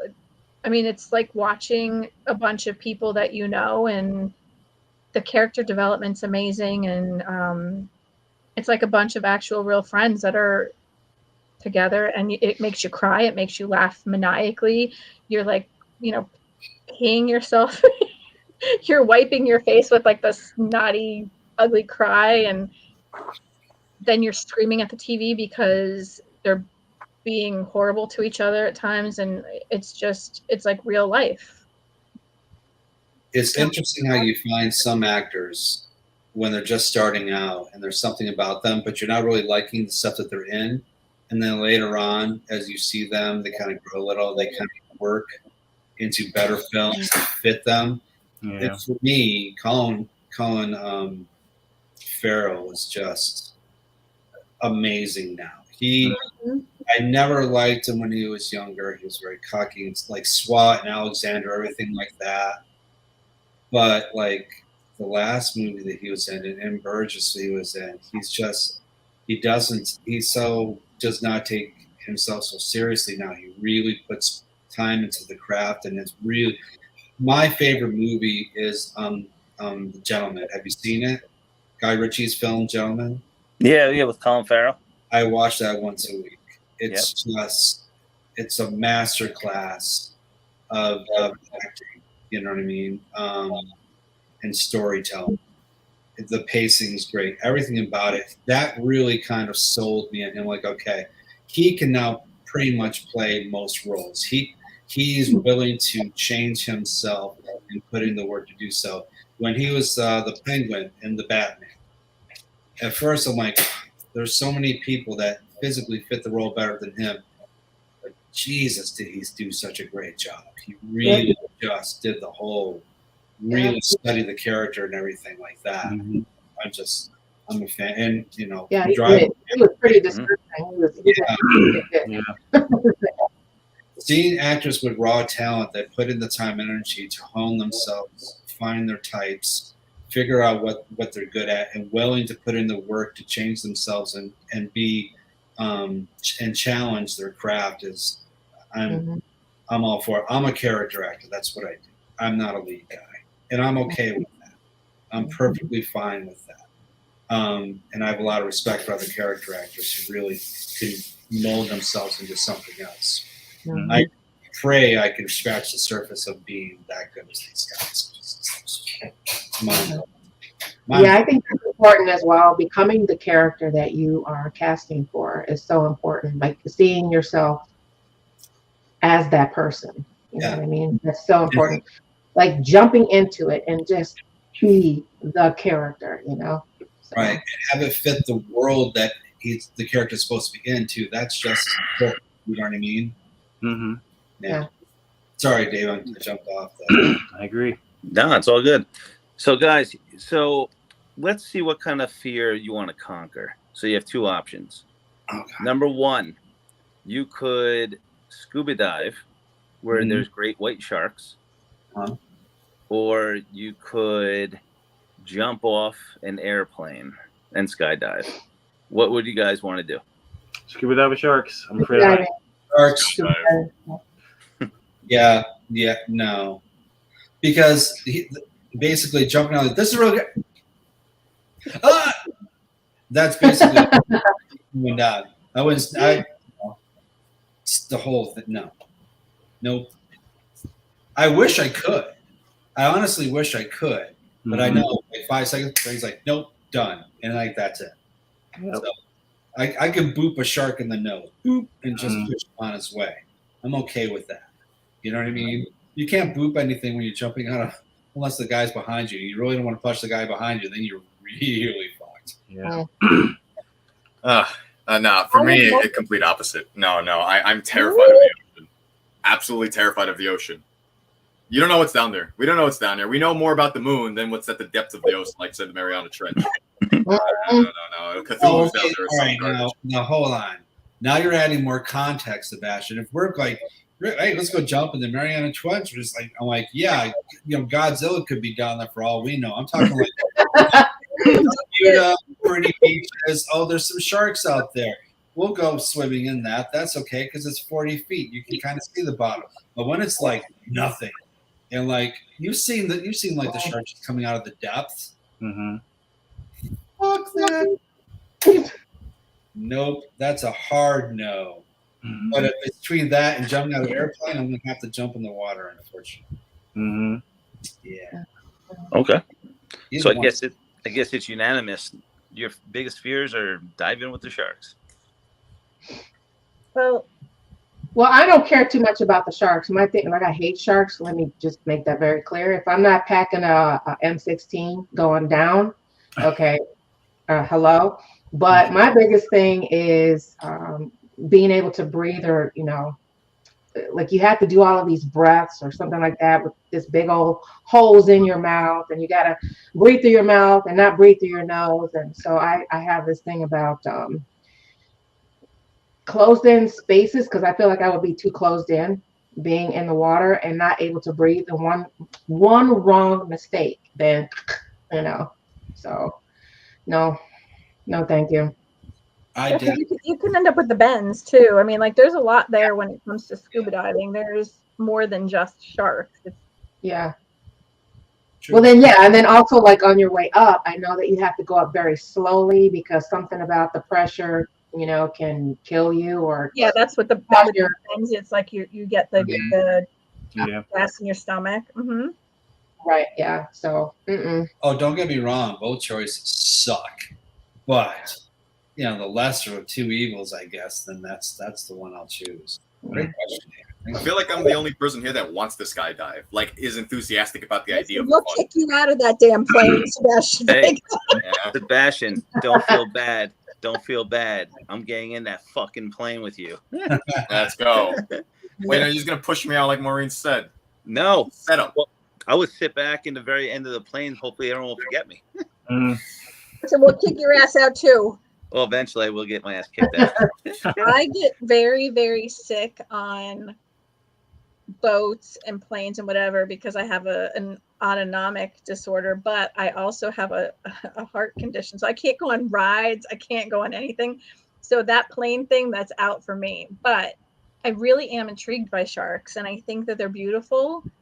Obviously, they're very dangerous, but I mean, they're not. It's like anything else. If you're not poking and prodding at them, they're not going to come for you.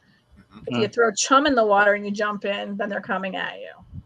This is true. Yeah, it's true. Sharks actually aren't as bloodthirsty and aggro on people as much as Reputation has. Like Steven Spielberg's Jaws ruined a generation thoughts for sharks in the same way Stephen King's It ruined clowns for an entire generation. Correct. Generations.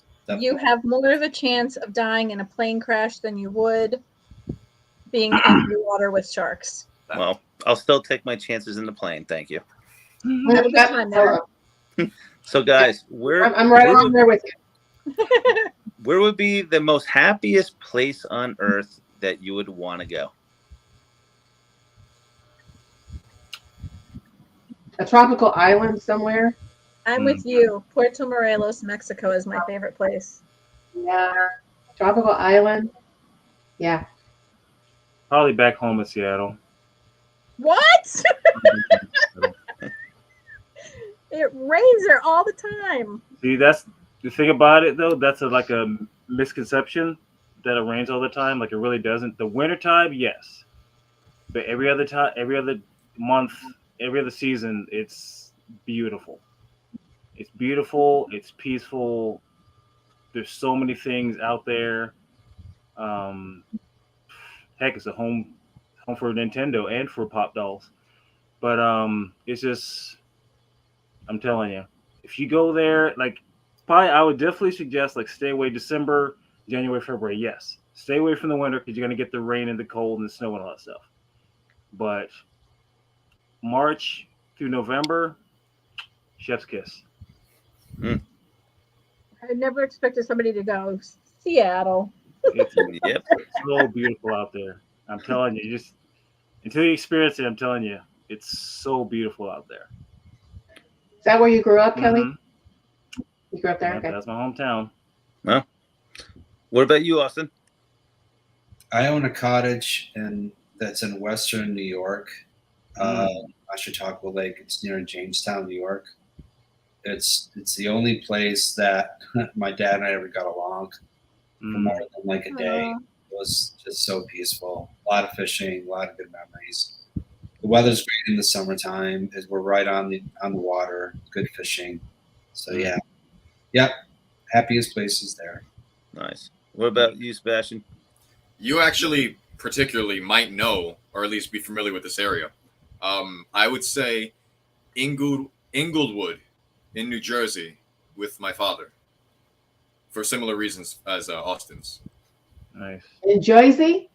Joyce, yes, that's right. Joyce, yes. Right. I'm not orange. It's off season right now, so caught me at a bad time.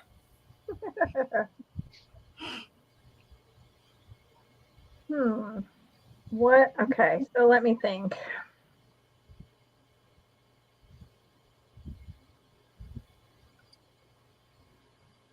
If you guys could have any vehicle that you wanted, we were just talking about this with someone.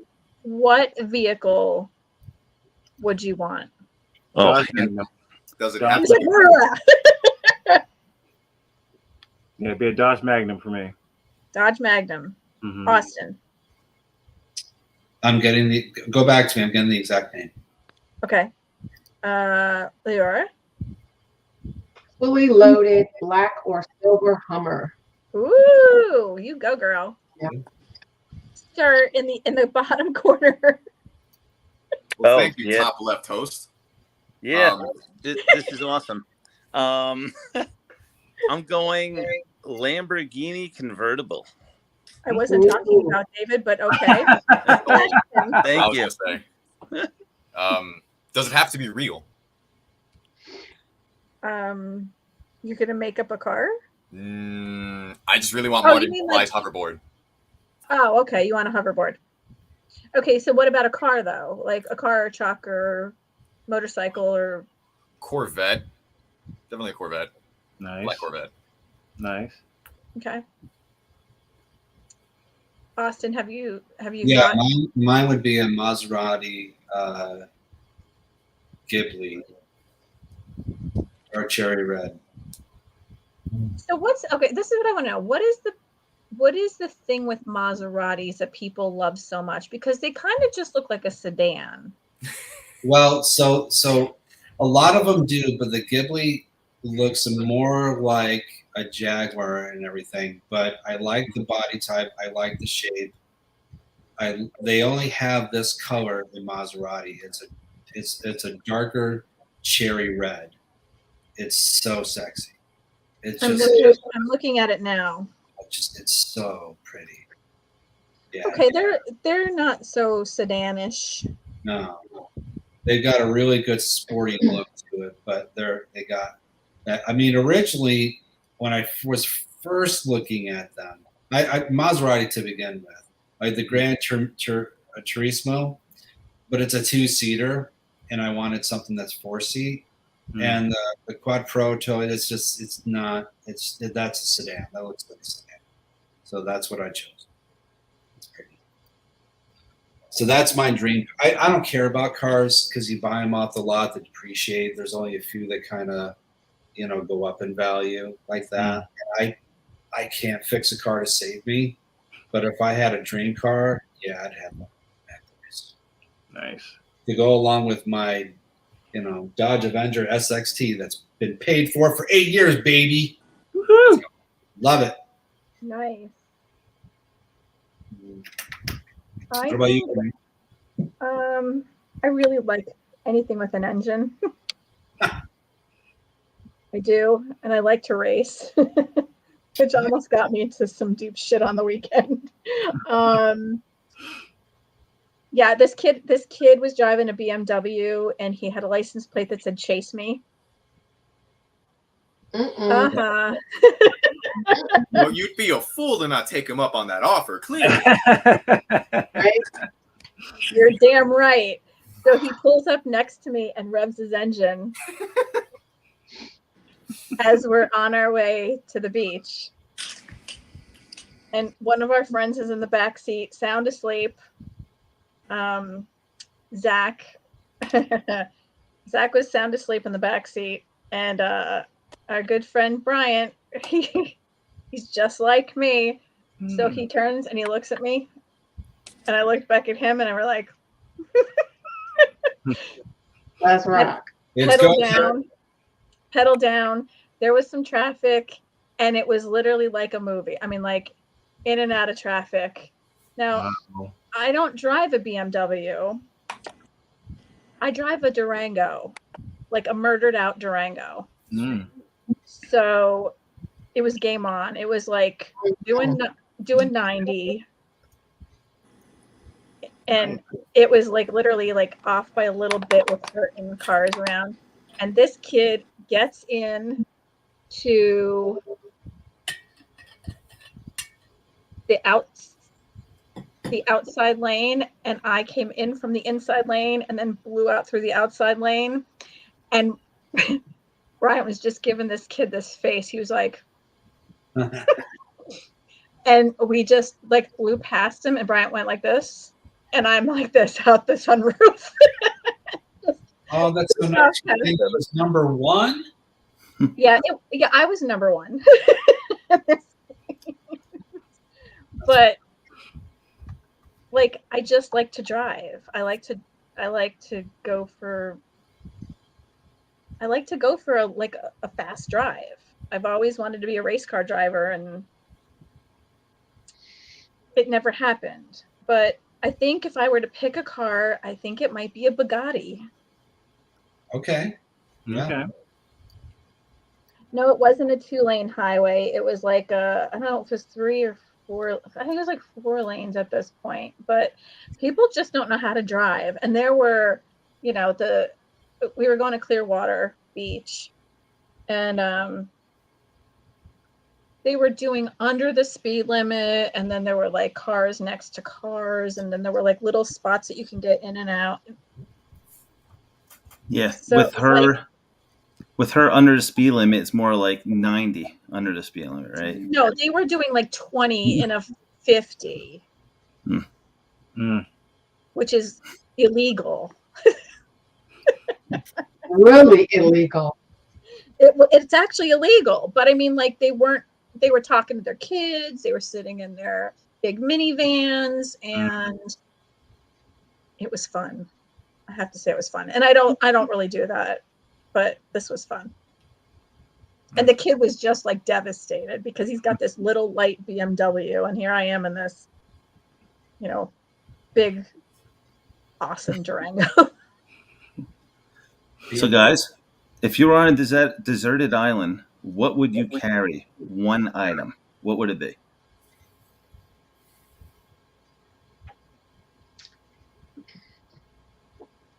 A knife. Oh. A cell-powered transmogrifier. Oh, that. There you go. This way I'm good to go. Hmm. You gave no parameters, so there you go. The old me would have said mascara. Not yet. Kelly. Sounds interesting. Next. I'm thinking. I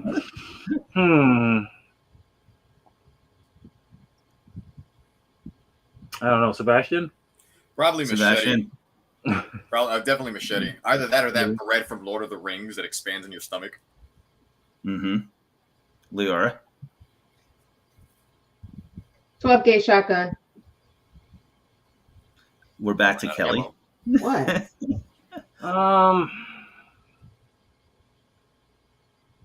Can't think of the name of that device that you can. A flux That capacitor. name of the device you can get like all the say if you like get like some salt water from the ocean that you can put in it and it'll take all the salt out of it and make it drinkable water. Oh, I forgot what they call it. That's how you go. Filter, some type of filter you're talking about, right? Some kind of filter. That's what they call it. Smart. All right. Well, guys, we're going to up the ante a little bit here. Up the ante. Okay. There it is. So when you are still on this deserted island, if you have okay, here we go. Yes, here we go. If you have one option to bring somebody on that island with you, who would it be? For 24 hours. I know. For 24 hours. For 24 hours. 24 hours. You're lucky to have one person to stay with you on that island. Do whatever you want with that person. I don't care. As long as you want to have fun. Who is that person? Does it have to be a person? Or thing. Okay, I'll probably bring a dog. Okay. Was it the dog that saved you that night? Not him. I definitely want him to, rest where he's at, but probably bring a dog. Okay. Always cheerful, always loving, always keep you sane. So I go with the dog. That's true. Austin? Bear Grylls. Oh, nice. Wait, who did he say? Bear Grylls. That's what I was thinking. Teach me all man vs. Wild information and stuff that I need on the island. Yeah. Good So call. Austin will sit back and won't do a damn thing. Let him do it all. That's right. Give me the grubs, man. Give me how to eat grubs. I don't care. Nice. Now, you better be paying attention, taking notes, because he's only there for 24 hours. You're stuck on that island. That's right. Fast learner. I got leaves. I got fast learner. Nice. What about you, Sebastian? My answer was Bear Grylls, so now I'm going to scramble here. And you know what? I'll just say my spouse. How about that? Aww. There you go. Oh. What about you, Leora? There you go. Well, I can't say any names, but there's a particular guy that I am interested in, so it would be. Is he Indian? Is he Indian? No. No. Shot in the dark. Woo! Getting a hot flash just at it. Yeah, so. Well, you know what? It's a good thing that you gave your answer now, because what we are going to do is we are going to give you guys any kind of plugs you want to anybody out there for what you're doing currently and what's upcoming. So, and where we could find you guys. So let's start with Austin. So let's start with where you can find me. So I'm in Port Tampa, Florida. Oh, sorry. Right. Austin JANOWSKY, you can find me on Facebook and Instagram. I don't do Twitter anymore because, well, I don't. Twitter. I hate Twitter. Or Austin JANOWSKY Art or Austin JANOWSKY Actor, on those two. What I'm working on. So like I said with MegaCon in the beginning, we're promoting Love, Hate, the Amazing Life of a Comic Book Artist.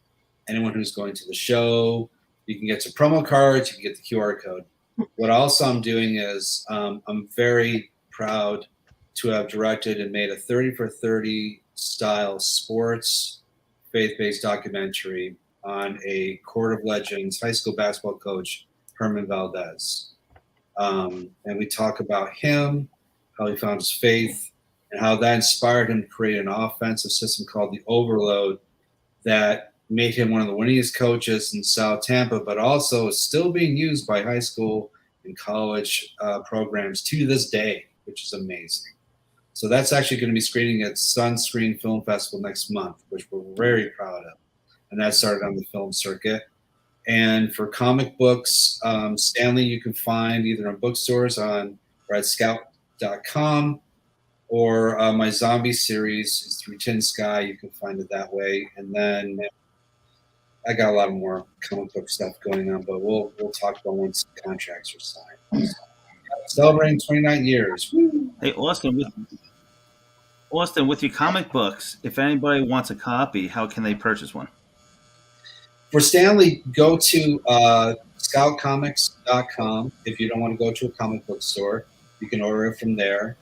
Tin Sky, what we're doing is it's my own imprint, so we kickstart everything. We've got 2 more graphic novels. We got Volume 1, Volume 2. We've got 2 exclusive comic books printed. 2 more graphic novels we're going to finish this year, and then I've got a publisher that wants to pick it back up and reprint it. So for now, just you can message me and you can get it, or you can wait till my next Kickstarter, which is launching in a few months, and you can buy back stock and do all that sort of thing. Cool. Well, congratulations, Austin. That's an awesome feat, man. Awesome feat. Yeah. Congrats. Congrats. Thank you, man. You're up next. Who? I'm sorry, you cut out. Did you say me? Yeah, you. Okay. So I have, of course, the movie David coming up, and which I was cast as Abigail. What else? I'm in the arena right now of casting for, and I can't say like his name. He's a producer, casting director, actor. He's wanted me to be a part of a couple of his movies. One is in reference to like a special agent, and another one has to do with like a SWAT team or something like that. So I'm looking forward to that. And of course, my movie, which I'm currently working on to get that project, all together, bringing people on as well. And again, I also do armed security contracting services, where I will travel if somebody's looking for a bodyguard or just armed security for an event, whatever type of event. They can contact me, and I'll give my business number, which is fine. It's 936-649-5062. And then they can also reach me or find me on Facebook. Now, I get a lot of of course, you guys know, I get a lot of spam and hackers and like cuckoo cuckoo, cuckoo calachas, coming on my Facebook trying to send me a fake Facebook page or whatever. So I got like 170 something people that are just like sitting there following me because, I do like a thorough investigation on people before I actually allow them to be a friend on Facebook. And it's not like being cocky. It's just that there's just too many crazy people out there right now, and I don't do drama. So I am also on Instagram, and let's see, I don't remember what is that supposed to be called, like your call sign or whatever. I forget how to find that, you guys. It's LEORA Rosenburg 8, I think it is. Okay. So those are like a couple different ways that you guys can get a hold of me. And I am looking for more casting. If anybody wants to hire me, I'm available. All right, we're casting you after the show. You're hired. Yeah, thank you. All right, Mr. Vega. Okay. My name is Sebastian Vega. You can find me on Facebook at Sebastian Vega, alternatively on Instagram at Sebastian_R_Vega. I wrapped up filming on 2 upcoming films for Kelly, one with David as well. It was great. And I also have another film premiering May 5th at the Ensign Theater entitled The Duel. I'm really looking forward to that. Check it out. And Awesome. Yeah, that's me. Congrats, man. Thank you. Yep. Congrats. I forgot. I'm also in talks for another movie, play a rock star. That's cool. With Michael J. Urban. And I may or may not still be doing a film with Maureen and David. I guess I'll find out after the show. We'll see what happens there. And that's it. We'll always love you, Sebastian. Hey, we'll talk. We'll talk. How you doing? How you doing? We'll talk here. How you doing? I'm talking to you. Hey guys, I forgot to mention also, I think David, you already know this. So I'm also a fitness trainer. So I have a health and beauty page on Facebook. So I kind of teach people how to get healthy, get lean and mean and all of that stuff. I forgot to mention that. So Awesome. I'm gonna start following you, girl. what'd you say? I said I'm gonna start following you, girl. Yeah, that's under you go on Facebook and you look up LEORA's Health and Beauty Tips for Living. It should pop right up. LEORA's Beauty Tips for Living. LEORA's Health and then the and sign Beauty Tips for Living. So LEORA Health and Beauty Tips for Living. Nice. Cool. Kelly, don't think we didn't forget about you. Woohoo! All right, so for me, because this year's crazy, I also too was casted in David as Amal. I'm excited for that. Can't wait to get started on that. Oh, congrats! All right. Yeah. Woo.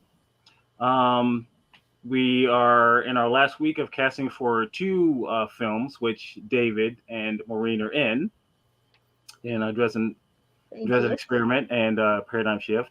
They'll be a part of the second season for Stories of the Paranormal, which of course the first season, which Sebastian was in and David were in, that starts on June. We were thinking of having it on Venmo, but now we're just going to do it on YouTube because we got a following on YouTube. So now we're just going to have it on YouTube. So YouTube/Terminal52 Films in June. You'll be able to start watching that.